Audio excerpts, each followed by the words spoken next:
staying in the NFL, staying in with yesterday. So I saw a couple things yesterday that would just, you don't see in the NFL very often. I think this will be a fun thing to talk about. Two things. Let's play a little game called What's More Humiliating? So you have two different things that happened yesterday. We'll start with the Detroit Lions against the Minnesota Vikings. So the Lions are now 0-5. Shout out to Paul Escarcega, the world's only Lions fan. Wow, only self-admitted Lion fan outside of Detroit. Paul, you're not going to like what I'm about to say. So they have this new coach, Dan Campbell.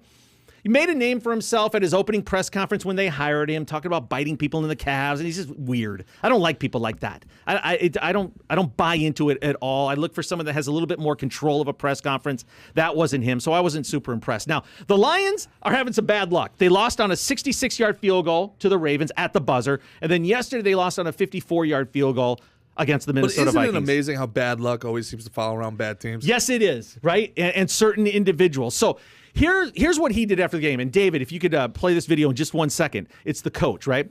So Dan Campbell, after they lost to Minnesota, goes into the press conference, right? And if you haven't seen this, check it out. David, can you play this? Get off your phone, David! Here we go. So this is right after the game. They're 0-5. Just lost. That's not the video. A little lower. They lost. Heartbreaking loss. Boom. Right here. Don't worry, David. It's on. We're only live. It's not a big deal. We're just live. We can edit it. We're live. You can't hear him, but you can see that he's crying. Right? He's crying. But what the hell? He's crying. He really cares. Okay?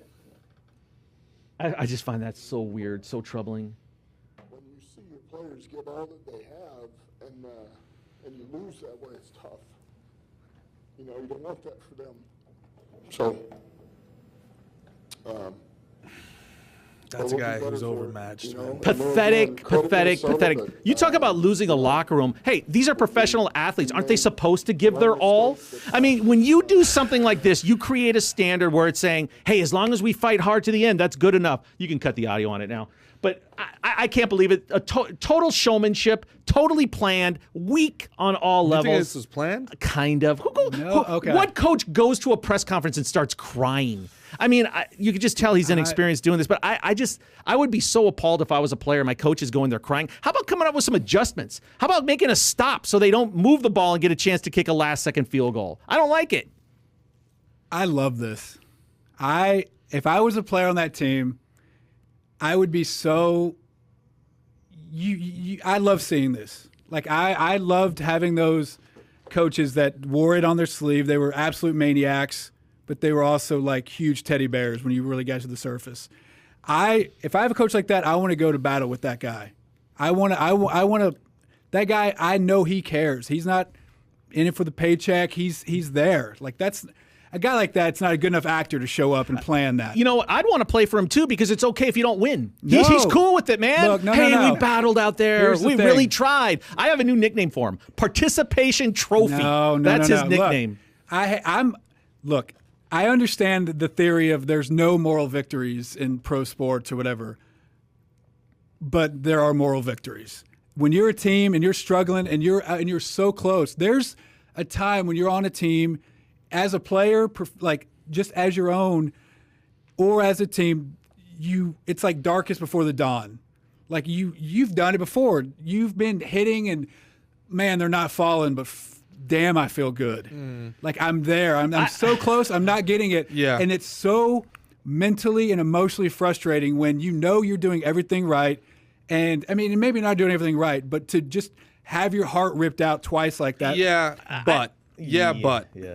I think it's sappy. You're the leader. Yeah. You're the head coach. Sure. Have your cry in the clubhouse. All close the door, and then come out and put on the brave face. I don't need to see the leader of my organization crying after the 5th game of the year. Look, if this was the NFC Championship game and we put it all out there and we left it all and we lost in overtime, man, you feel it. You feel it for your people, right? You feel it for your guys. They went through this. It's the 5th game of the year, man. This to me is a guy who is a little overwhelmed. Yeah, and this here's is a why guy I that say may not have the answer. Here's why I say he's faking a little bit. He's playing to his audience. I don't think he's faking it. I really don't think he's faking it. Time out here. There's a little bit of something that was planned there because his audience is Detroit. Hardworking, blue collar. Yeah, which is why you don't cry. Underdog mentality. Hey, our guys are fighters. They're trying.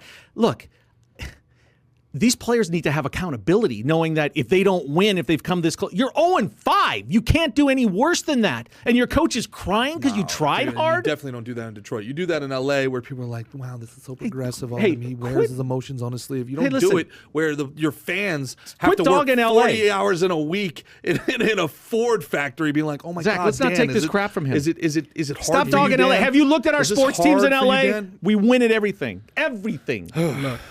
Here's what I want out of my guy, and he might be, and he's probably overmatched. He might be overmatched, but I want authenticity, man. That's like, I respect Helen Belichick, but I like that, the Jerome thing where he just is a completely different person. Like, I respect that, even though whether I like it or not, like, I respect that he's up there and willing to do it. Whoever hires him as an offensive coordinator next year will respect it as well. That's great. And I'm not saying he should be the head coach of that team necessarily. That's not the general. Here's the reality. He wakes up the next day and Jared Goff is still his quarterback. They still don't have a defense, right? I mean, you're not a little speech like that's not going to change anything. Nothing. And he thinks he's the hard thing. He about thinks football, he's encouraging toughness, but he's creating softness because these guys are going to think that as long as we, what it reminds me of? Last year, do you remember when the Raiders went in and played the Chiefs tough? Right? They went to Kansas City and almost beat them. They went toe to toe with them, and then didn't they end up driving the bus around the stadium or doing? There was some side story with that, but John Gruden after the game was so passionate about how hard his guys played and how tough they were and how proud he was. They lost like 5 games in a row after that. I just think, man, in the NFL, you either win or you don't. Yeah. And if your coach goes in there and crying, it portrays a soft mentality. I tend to agree with that. I think, especially in football, not other sports. In football, it's such a physical fight. You don't just lose a game; you lose a fight, right? And you got guys in there that are. I mean, this is the manliest. You got your offensive linemen. It's a bar fight for 60 minutes, and then you got to look at your coach crying. Look, come on, man. Like, and if at best, Zach, he divided the locker room right there. Because half the locker room might feel like you feel like, man, I want to go to bat for this guy. This guy really cares. I guarantee you there's some big, strong, tough men in that locker room that are like, this dude's a bitch. I don't want to play for this dude. My whole career is resting on this guy's shoulders. Nah, man, absolutely not. Nah. I see what you're saying, Zach. Let's see who they play next week, okay? No, because they can bounce back if they play a crappy team. That's some Ted Lasso shit, David, is what that is. So watch they win a close game like this when the tables turn and they like carry him off the field because they carry 6. Bad news though, they're screwed. They face Joe Burrow and the Bengals next week. Burrow's one of the top 7 quarterbacks in the NFL. They got no chance. Yeah. He's going to be weeping again at the end of the game. Hey, thanks so much for checking out that short clip from Sports Now with Tom Zenner. If you want to see another short clip, click right here. Or if you want to see the entire episode, click right here. Thanks for watching, everybody.